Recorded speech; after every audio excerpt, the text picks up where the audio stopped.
Bismillahirrahmanirrahim. Assalamualaikum warahmatullahi wabarakatuh. Start with why. Yang biasanya bikin kita berhenti melakukan sesuatu karena sebenarnya kita belum punya alasan yang kuat buat ngelakuin itu. Contoh simpelnya untuk membiasakan diri olahraga. Biasanya kalau kita ditanya kenapa kita olahraga, pasti kita mayoritas akan menjawab, ya karena saya pengen sehat. But actually that reason isn't strong enough. Alasan kita kayak gitu masih terlalu umum, tentu semua juga pengen sehat. Tapi juga sebenarnya kita masih bisa sehat hanya dengan menjaga pola makan, gak harus olahraga. Dan juga jadi pertanyaan ke kita sendiri gitu, apakah kita ngerasa bahwa kita belum sehat sekarang? Kan gak juga gitu kan. Nah, kunci untuk menemukan faktor why ini adalah should be more specific.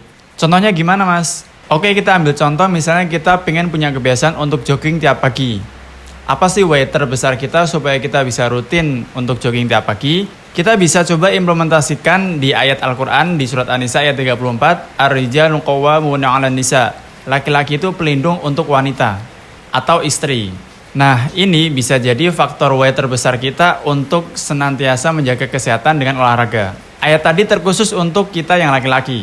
Jadi yang ada di surat An-Nisa tadi kita jadikan faktor why bahwa kalau kita nggak jogging atau kita nggak olahraga di pagi hari, nanti tubuh kita akan ngerasa gampang capek dan kita nggak bisa melindungi istri kita nantinya. We have to find the reason first. Jadi kita harus punya alasan pertama kenapa kita melakukan suatu hal. Dan alasan ini harus spesifik. Kalau bisa kita kaitkan juga sama ayat atau hadis yang itu akan sangat membantu kita untuk lebih kuat lagi gitu. Why kita tuh bisa lebih kuat lagi dari situ. Jadi kurang lebih kayak gitu cara menentukan faktor why.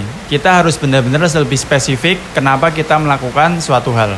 Kalau kita nggak spesifik melakukan suatu hal, biasanya itu akan sangat mudah untuk berhenti. Oh ya, coba juga kasih di kolom komentar habit apa yang udah teman-teman lakuin dan apa yang membuat atau faktor why apa yang mensupport habit teman-teman itu. Mungkin bisa ditulis di kolom komentar. Mungkin segitu dulu sebelumnya, sorry kalau semisalnya di video ini suaranya agak noise dan kedengar lagi ada suara hujan ya, karena memang hujan bat.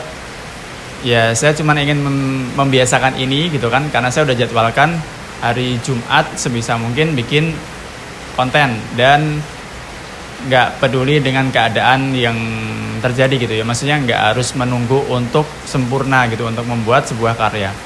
Sekian, wassalamualaikum warahmatullahi wabarakatuh.